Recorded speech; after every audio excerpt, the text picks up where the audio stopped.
course, we begin here with our big story and a potential Biden-Trump rematch in November becoming even more likely, even though it's only January.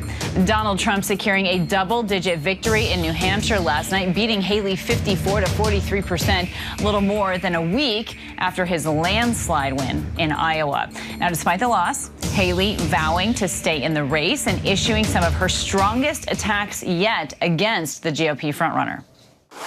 With Donald Trump, Republicans have lost almost every competitive election. The worst kept secret in politics is how badly the Democrats want to run against Donald Trump. Trump's a loser! He's a loser! Well, those comments drawing then a blistering counterattack from the former president during his victory speech. Who the hell was the imposter that went up on the stage before and claimed a victory? She did very poorly, actually. She had to win. The governor said, she's going to win, she's going to win, she's going to win. Then she failed badly. Well, in the meantime, President Biden scoring a huge endorsement today from the United Auto Workers. He told members in D.C. today that he's keeping his commitment to being what he calls himself, the most pro-union president ever. Together, we're proving what I've always believed. Wall Street didn't build America, the middle class built America, and unions built the middle class. That's a fact. Well, joining me now is senior spokesperson for the Biden-Harris campaign, Kevin Munoz, from their campaign headquarters there in Wilmington, Delaware. Thank you so much for joining us. We appreciate your time. I know how busy it is right now. And let's talk, first of all, about last night, President Biden releasing this statement where he was really quite clear that he views Trump as the Republican nominee, which then, kicks off a lengthy general election, the longest general election we will have seen in our lifetime. Do you feel like that's an advantage in any way for the Biden-Harris campaign? Well, look, I just want to start out by saying here's what we saw from Donald Trump and Nikki Haley last night. They were fighting each other. They were focused on a divisive primary, focused on the issues that lose Republicans election after election. And you saw Joe Biden and Kamala Harris host a rally yesterday in Virginia talking about one of the most important issues to Americans right now, abortion rights. And coming after that, you've seen a historic endorsement from the United Auto Workers for Joe Biden. So what we're really seeing on the Democratic side and with Joe Biden is a coalescing around a winning popular agenda, because people know the stakes of this election when it comes to the MAGA agenda. Whether it's Nikki Haley or Donald Trump, they've endorsed a national abortion ban. They want to cut taxes for the corporations. They want to undo the Affordable Care Act. And we're happy to have this debate because we know the elections are on our side. Well, you brought up this campaign kickoff yesterday, and we watched it. And they, of course, were talking about their party's record on abortion rights. But the president was interrupted numerous times by these pro-Palestinian protesters right there at his event. How does the campaign plan to tackle anger or dissatisfaction, if you will, among these young and progressive voters over the president's handling of the war? First, I think it's really important to understand that we were at a reproductive rights rally talking about an issue that is related to Donald Trump taking away a constitutional right from half of the country. And so we are seeing women across this country. They are still angry. They do not want to live the horror that Kate Cox has faced. So many other women have also faced. I think it's important to understand we are going to campaign on this issue and a whole suite of issues that we know our voters care about. I think when it comes to protests, the president is doing the important work that he needs to do as commander-in-chief, and he respects everybody's views. And put that in contrast to what we are running up against. Donald Trump, who bullies his enemies, attacks the free press, promises to be a dictator for a day if he is elected. And we have to remind folks that's the choice that's going to be on the ballot box, and we need to vote like our democracy, our freedoms, our ability to have different opinions is on the ballot this year. But let's talk a little bit more about this division here in the party. We're talking about these young progressive voters that are concerned about how he handled Israel-Hamas. They're making their voices heard. And they are also concerned about his advanced age. And that is something that cannot be changed. How will the campaign address that?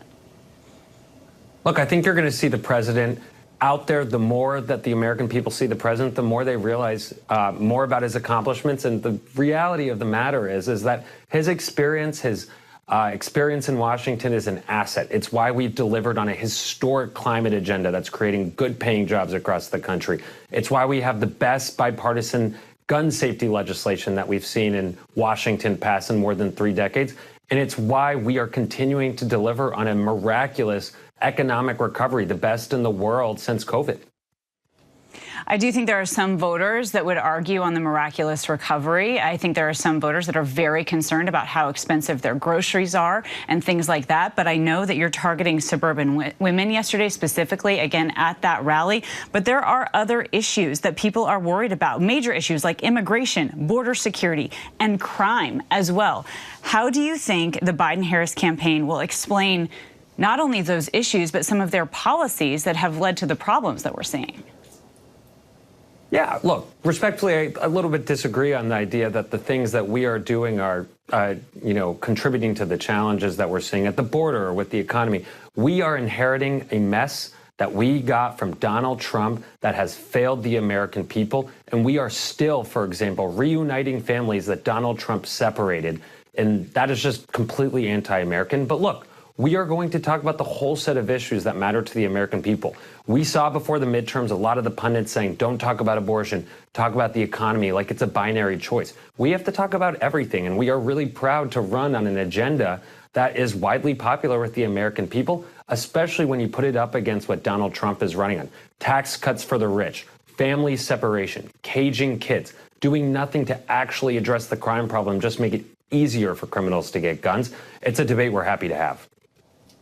Kevin Munoz, I so appreciate your time with us today. Thank you very much for joining us. And I want to bring our big story now to our panel. So joining us today here for our panel is our ABC News contributor and SiriusXM radio host, Mike Muse, ABC News contributing political correspondent and co-author of the Political Playbook, Rachel Bade, and host of the 538 Political Podcast, Galen Druk, and our ABC News contributor and op-ed columnist for the LA Times, LZ Granderson. So thank you all for being here. So Galen, let's jump into some numbers here that 538 has that essentially point to one of Biden's weaknesses, which is what I tried to ask him about, is being caught in the middle here of two sides of their party. What are some of those areas where Biden is toggling his party's stance?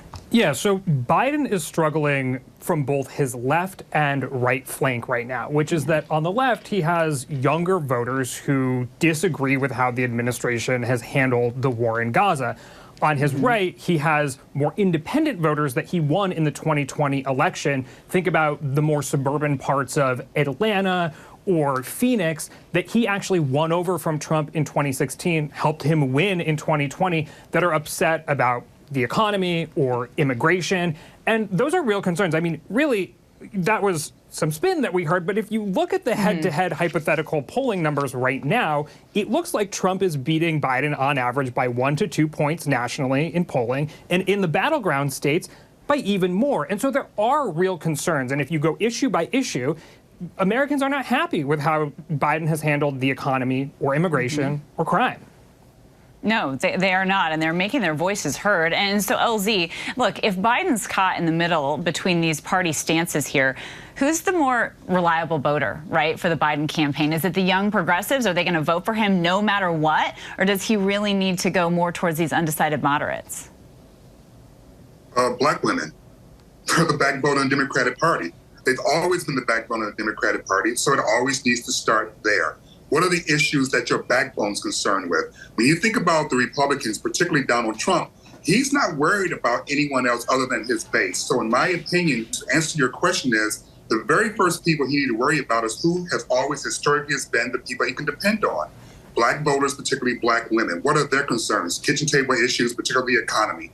Those are the things he needs to focus in on. The most important thing to me is to stop being someone that's compared to Donald Trump and to be someone in which people can back Joe Biden. You know, in 2020, a lot of people voted for Joe Biden because they didn't want Trump. He's asking a lot of Americans to have that same sort of, philosophy, but he has a record now. So he needs to find things within his record in which he can uplift and not be compared to Trump, but actually celebrate his own successes. Right. I mean, as Galen pointed out earlier in our show, a lot of voters here are going to be voting for two people that they don't really like. So it's the race to the bottom, to quote Galen. And Rachel, to you, we're hearing about an increased number of Republicans in Congress who are now supporting this Trump nomination when maybe they were really skeptical before. So, Rachel, can we expect all Republicans in Congress to coalesce behind Trump, or is there still some outliers there? Well, Kana, there's always going to be outliers, but I think the significant point here is we don't see a lot of them right now. In fact, there's been a lot of Republicans who have been skeptical of Trump, as you mentioned, just tripping over themselves to kiss the ring and endorse him. I'm talking about people like Senator Ted Cruz of Texas, who you'll remember Trump once suggested that his wife was ugly, and yet he's out there saying it's time to unify behind Trump. People like Nancy Mace, who Trump actually tried to oust from her seat, who's now backing the president, and people like Freedom Caucus Chairman Bob Good, who is a supporter of Ron DeSantis and is now embracing Trump after the Trump campaign has identified him as a top target for them to try to oust him next election. And I think you have to ask, why are they doing this now? It's a number of things. The Republicans are seeing the writing on the wall. They want to bet on a winning horse. They're also seeing this polling that suggests that Trump actually could beat President Joe Biden, and that makes them feel a little better, right? And then lastly, they know that Trump has a long memory, and he also has, a reputation for holding grudges, and they don't want to be on his bad side. So that's why you're seeing this coalescing right now on Capitol Hill. Right. Sometimes their seat is at risk if they don't support him, as we've seen happen time and time again. And Mike, to you, we mentioned, this is shaping up to be the longest general election of our lifetime. Do you think that, amid some dissatisfaction of voters, they could also start to experience fatigue? We absolutely will see voter fatigue if we get more of the same conversation on policies going forward. Just to take the conversation you had with the spokesperson regarding just two things, and then put in the conversation what Galen mentioned about the economy and about immigration. From the economy perspective, every day on my radio show, I'm talking about how the economy is showing strength with all the traditional indicators of what a strong economy is. But the bottom line is that when I'm talking with my callers and my listeners, they're still not feeling the effects of an improving economy. Right. Because of the day-to-day prices of groceries and everyday household items, which they're going to need, in particular for women, if they're going to be the base that they're going after, needs to look at. When it comes to immigration, most voters are not aware of the complex meaning of comprehensive immigration, so there needs to be more explanation about that. And on the Republican side, if it's more of the same personal attacks from the Republican Party, that is going to exhaust the voting public. So if we don't advance these conversations and policy discourse at a practical level, then we will see exhaustion and voter fatigue. That's going to be interesting. Mike, Rachel, Galen, and LZ, our thanks to all of you. Hi, everyone. George Stephanopoulos here. Thanks for checking out the ABC News YouTube channel. If you'd like to get more videos, show highlights, and watch live event coverage, click on the right over here to subscribe to our channel. And don't forget to download the ABC News app for breaking news alerts. Thanks for watching.